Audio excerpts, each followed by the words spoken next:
British Airways की flight रात के अंधेरे में 37,000 फीट पर उड़ान भरते हुए अचानक एक तेज रोशनी के गुब्बारे ने उसे अपने आगोश में ले लिया, जिसके कारण प्लेन के सभी इलेक्ट्रॉनिक सिस्टम फेल हो गए और एक के बाद एक चारों इंजन भी फेल हो गए। क्या इस प्लेन पर दूसरी दुनिया के एलियंस ने हमला कर दिया था? प्लेन में सवार 263 लोगों का क्या हुआ? दोस्तों, आज हम एविएशन दुनिया के इस रहस्यमय राज से पर्दा उठाएंगे। 24 जून 1982 दुनिया के सबसे बिजी एयरपोर्ट में शामिल लंदन का हीथ्रो एयरपोर्ट ब्रिटिश एयरवेज की फ्लाइट 009 मुंबई से होते हुए ऑकलैंड जाने की तैयारी कर रही थी। बोइंग 747-200 सीरीज का ये आधुनिक प्लेन था, जिसमें रॉल्स रॉयस ब्रांड्स के 4 इंजन्स लगे थे। अपनी यात्रा के तीसरे चरण के लिए इस प्लेन को कुआलालंपुर से पर्थ जाना था। यात्रा के चरण को पूरा करने के लिए प्लेन में नए पायलट्स और क्रू मेंबर्स को नियुक्त किया गया था। यहाँ से प्लेन उड़ाने की जिम्मेदारी 41 वर्षीय एरिक हेनरी मूडी, 32 वर्षीय senior first officer Roger Gripps और 40 वर्षीय senior officer Barry Townley Freeman की थी। नॉर्मल फ्लाइट प्रिपरेशन प्रोसेस को पूरा करने के बाद नए पायलट्स और क्रू मेंबर्स प्लेन को अगली उड़ान के लिए तैयार करने में लग गए। अपने निर्धारित वक्त पर फ्लाइट ने कुआलालंपुर एयरपोर्ट से टेक ऑफ किया। एयर ट्रैफिक कंट्रोल टावर द्वारा बताए गए रूट को फॉलो करते हुए लगभग प्लेन 37,000 फीट की ऊंचाई पर पहुंच गया और पायलट ने प्लेन को ऑटो मोड पर डाल दिया। फ्लाइट में सब कुछ नॉर्मल तरीके से चल रहा था और सभी पैसेंजर्स आराम से फ्लाइट में ड्रिंक्स और भोजन सर्विसेज का आनंद ले रहे थे। रात के लगभग 8:40 पर प्लेन जब इंडियन ओशन के ऊपर से गुजर रहा था, तभी अचानक पायलट को विंड स्क्रीन पर बहुत ही तेज रोशनी दिखाई दी और देखते ही देखते अजीब से दिखने वाली रोशनी के बादल ने पूरे प्लेन को अपने आगोश में ले लिया। शुरुआत में पायलट को लगा कि ये शायद बादलों से निकलने वाली लाइट होगी, लेकिन फ्लाइट में लगा वेदर सेंसर किसी भी तरह के बादल को खराब मौसम की जानकारी नहीं दे रहा था। अपने करियर में किसी भी पायलट ने इस तरह की लाइट्स को नहीं देखा था, जिसके कारण सभी के चेहरों पर एक अजीब तरह का डर और परेशानी दिखाई दे रही थी। सिचुएशन को समझने के लिए कैप्टन ने फर्स्ट ऑफिसर को पैसेंजर्स केबिन में भेजा। वहां पहुंचकर फर्स्ट ऑफिसर्स ने जो नजारा देखा तो उसके होश उड़ गए। पैसेंजर्स विंडो के बाहर झांकने पर फर्स्ट ऑफिसर को विंग्स के चारों तरफ एक चमकती हुई लाइट दिखाई दे रही थी। ऐसा लग रहा था मानो प्लेन पर एलियंस ने हमला कर दिया और प्लेन को अपने काबू में ले लिया। इंजन से भी अजीब तरह की रोशनी और चमकीला धुआं निकल रहा था। वैसा ही धुआं धीरे धीरे पैसेंजर्स के केबिन में भी आने लगा और देखते ही देखते पूरा प्लेन एक अजीब से धुएं और स्मेल से भर गया, जिसके कारण पैसेंजर्स में बहुत ज्यादा घबराहट होने लगी। पायलट भी इस अजीब सी लाइट्स और धुएं को समझने की कोशिश कर ही रहे थे कि तभी अचानक फ्लाइट इंजीनियर घबरा कर कहता है कि इंजन नंबर 1 बंद हो गया है। कैप्टन ने तुरंत ही फ्लाइट इंजीनियर को फेल इंजन को रिस्टार्ट करने के लिए कहा। इसके पहले कि फ्लाइट इंजीनियर इंजन नंबर 1 को रिस्टार्ट कर पाता, तभी अचानक इंजन नंबर 2, 3 और 4 भी फेल हो गए। ये सब देखते ही फर्स्ट ऑफिसर ने तुरंत मैडे कॉल कर दिया, जिसका मतलब था कि अब प्लेन कभी भी क्रैश हो सकता है। चारों इंजन से अजीब तरह की लाइट और आग की लपटें निकल रही थी, जिन्हें देखकर पैसेंजर्स के बीच में दहशत और घबराहट इस कदर बढ़ गई कि उन्होंने अपने दोस्तों और रिश्तेदारों के लिए आखिरी खत लिखना शुरू कर दिया। पायलट अभी भी इंजन को रिस्टार्ट करने की लगातार कोशिश कर रहे थे, ताकि चारों में से कोई एक इंजन भी रिस्टार्ट हो जाए तो किसी तरह प्लेन को उड़ाया जा सकता है। लेकिन कहते हैं ना कि मुसीबत कभी अकेले नहीं आती, और वही इस प्लेन के साथ भी हुआ। पायलट अभी भी इंजन को रिस्टार्ट करने की कोशिश कर रहे थे कि अचानक से प्लेन के सभी इलेक्ट्रॉनिक सेंसर्स और सिस्टम बंद हो गए। प्लेन के चारों इंजन और ऑक्सिलरी पावर यूनिट के फेल होते इंजन में ऑक्सीजन का दबाव कम हो गया, जिसके कारण केबिन में ऑक्सीजन मास्क लटकने लगे ताकि पैसेंजर्स और क्रू को सांस लेने के लिए ऑक्सीजन मिल सके। अचानक आई इन सब मुसीबतों से पायलट्स भी काफी घबरा गए थे, लेकिन थोड़ी ही देर बाद पायलट ने अपने आप को संभालते हुए फिर से सिचुएशन को संभालने की कोशिश की।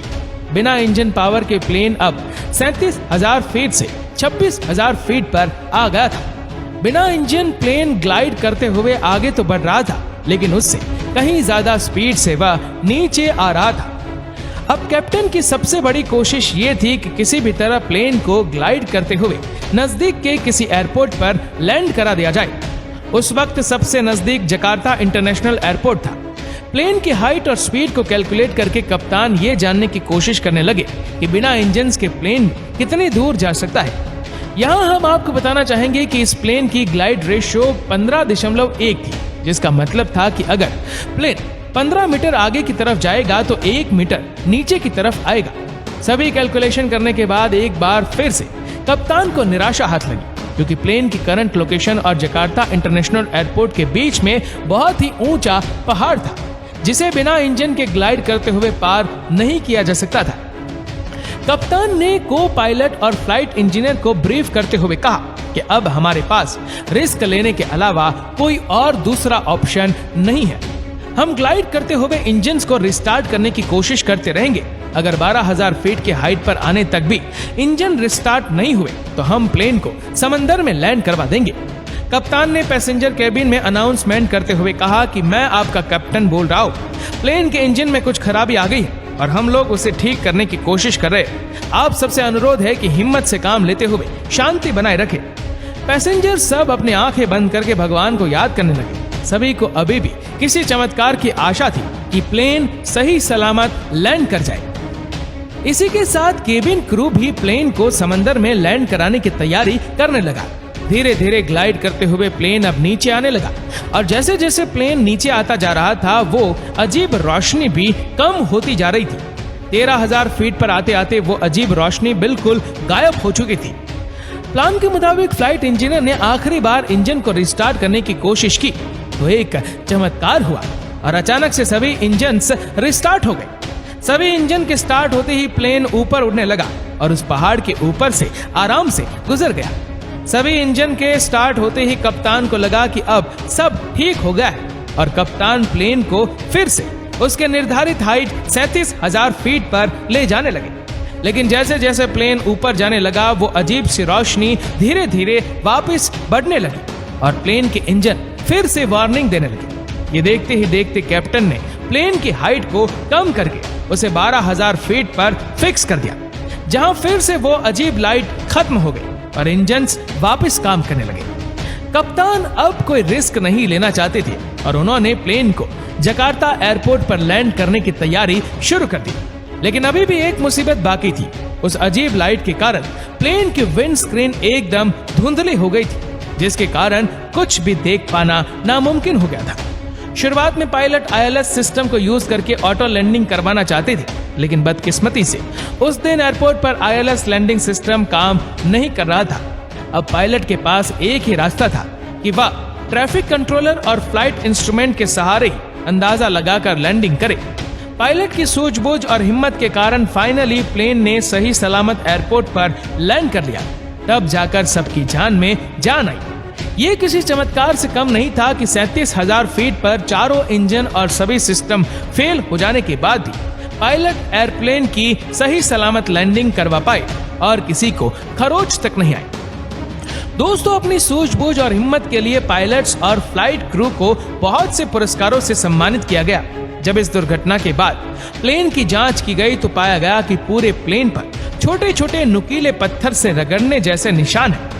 ऐसे ही निशान प्लेन की विंडस्क्रीन पर भी थे, जिसके कारण विंडस्क्रीन धुंधली हो गई थी। प्लेन पर पाए गए पार्टिकल्स की जांच करने के बाद पता चला कि ये वॉल्केनिक ऐश के पार्टिकल हैं। इस जानकारी के बाद दुर्घटना से रहस्यों का पर्दा उठता चला गया। खोजबीन करने पर पता चला कि जकार्ता की पहाड़ियों में एक वॉल्केनो में विस्फोट के बाद लावा और धुआं निकल रहा था। इस वॉल्केनिक में सैंड डस्ट और माइक्रोसल्फाइड पार्टिकल्स बहुत ज्यादा मात्रा में उपलब्ध थे। यही सैंड डस्ट और माइक्रोसल्फाइड पार्टिकल्स हवा के साथ साथ 37,000 फीट की ऊंचाई पर पहुंच गए थे। इसीलिए प्लेन का वेदर रडार सिस्टम भी इन्हें डिटेक्ट नहीं कर पाया। यही पार्टिकल्स प्लेन की बॉडी और विंड स्क्रीन से टकराकर फ्लैश लाइट इफेक्ट प्रोड्यूस कर रहे थे। इस दुर्घटना के बाद इस एयर रूट को बंद कर दिया गया और एरिया के आसपास सभी वॉल्केनो को रेगुलरली मॉनिटर किया गया ताकि इस तरह का हादसा फिर से ना हो। दोस्तों, इस वीडियो को लेकर आपकी क्या राय है नीचे कमेंट करके जरूर बताएगा और अगर आपको वीडियो अच्छा लगा हो तो इस वीडियो को लाइक करेगा, शेयर करेगा ज्यादा से ज्यादा लोगों तक। और ऐसे ही और भी इंटरेस्टेड वीडियो को YouTube पर देखने के लिए नीचे कमेंट सेक्शन में लिंक दी गई है, जिसके ऊपर क्लिक करके हमारे चैनल को आप सब्सक्राइब करें और बेल आइकन दबाएं, ताकि हमारी हर लेटेस्ट वीडियो की अपडेट आपको मिलती रहे सबसे पहले। और हाँ, हमारे फेसबुक पेज को फॉलो करना मत भूलना। धन्यवाद।